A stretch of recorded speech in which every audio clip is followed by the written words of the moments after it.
नमस्कार, सत्यदर्शन न्यूज मध्ये आपले स्वागत आहे. मी पायल शहा. एक नजर टाकूया आजच्या ठळक घडामोडीवर. युद्ध तणावातही इंधन पुरवठ्याबद्दल भारताला नो टेन्शन. युद्धामुळे जागतिक बाजारात अनिश्चितता वाढली असून अनेक देश चिंताग्रस्त झाले.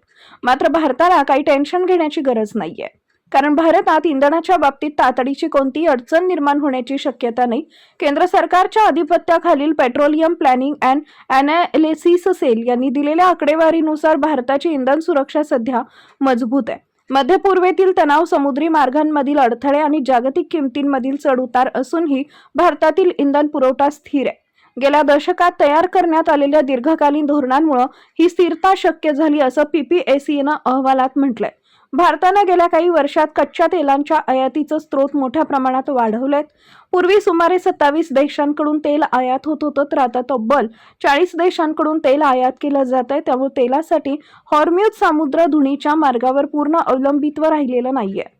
भारत जे कच्चं तेल आयात करतो त्या आयातीपैकी फक्त 40% तेल या मार्गाने येते, तर उर्वरित 60% तेल हे इतर मार्गांनी येतं. त्यामुळे एखादा मार्ग बंद झाला तरी देशात इंधन टंचाई होण्याची शक्यता कमी आहे.